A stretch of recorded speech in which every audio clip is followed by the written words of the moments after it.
Are you thinking of moving to Panama? It's not the permanent vacation you'd expect.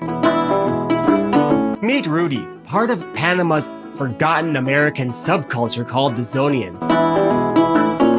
And he's got the inside scoop on what expats love and what locals really think. But here's the kicker. Stick around until the end to hear his surprising advice for anyone thinking about making Panama their future home. Let's get to it.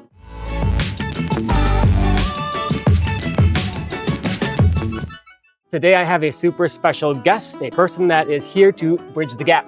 It is a very cool story that we're going to hear, and we're going to get his perspective on how it is to live abroad, but also he has a perspective that many other people do not have. So let's go ahead and start by getting your name and where we are right now.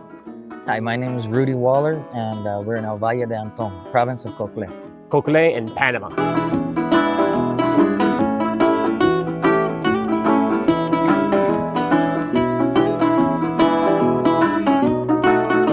And you have a very interesting story because this is something I didn't even know existed before I came here to do my project in Panama. You are what's called a Zonian, right? What is a Zonian?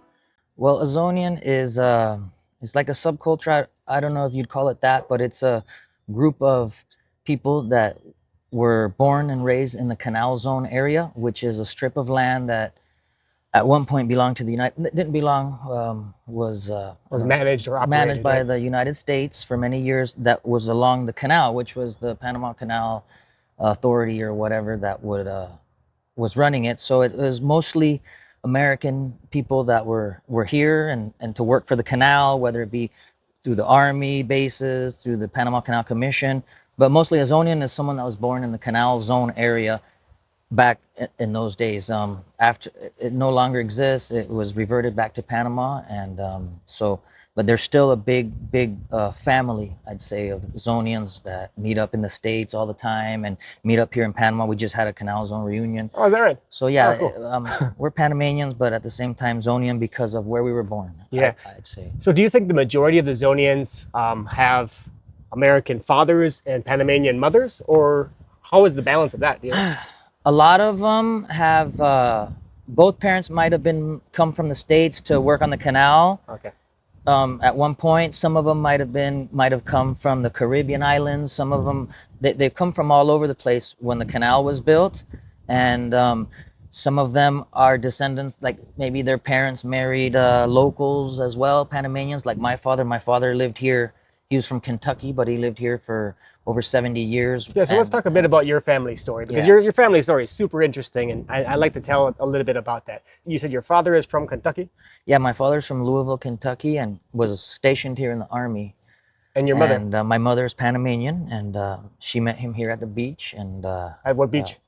Amador Beach, which is Amador. the causeway now. Oh, yeah. Which is that used to be like military, U.S. military controlled that whole strip, right. And they had like a beach like with lifeguards and everything there. Where my dad was a lifeguard. He was a lifeguard there. At that beach. Crazy at that time. Yeah. Really cool. And he came down for the military. You said for was it a job for design? Well, he first came in the military, but he's always been an artist. So as he retired, he applied and got a job with the Department of Defense as a graphic arts illustrator, and he drew design training aids and devices and stuff like that for the military. And that, you have two cute dogs here. How many dogs do you have in total? I have about 5 dogs. Yeah, they are very cute. They're all just running around having a good time. We're in a very privileged area, by the way, of Valle de Anton. We can see all of the valley from here, and from what you mentioned, this entire town or city used to be a volcano, and now it's the valley or the crater of the volcano. Is that right? Yeah, this is one of the only inhabited craters of a volcano I've heard. I've read as well. But yeah, it's a special place. It's a special place. The waters are heated. You know, we have hot springs still, so there's definitely heat down there still. And it's just a really beautiful place. This year we came out in National Geographic as one of the top 10 places to visit on your bucket list. Wow, awesome. Talking about being a Zonian here, do you have like a big group, like a Facebook group of Zonians, or is that like, do you spend time with them in Valle de Anton? Are there a lot here, or is it kind of dispersed throughout the entire country?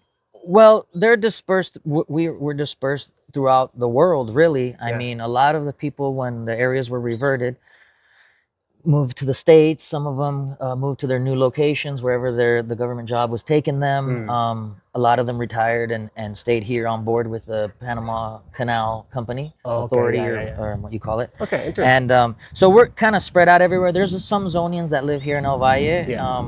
and there's some that live in Coronado, but most of them live in the States. But it's a large community that's very tight. Like we still have reunions every year.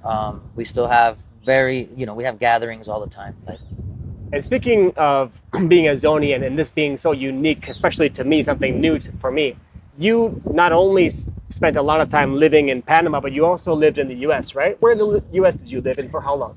I lived in Melbourne, Florida for about 13 years, more or less. That's where I was based out of when I went to go race motorcycles in the States, and just things from some newspaper. Volvió a triunfar. Not only triunfó, volvió. And that's where I liked best and set up shop there for many years. Gotcha. And you spent, besides those 13 years, the rest here in Panama? Yes.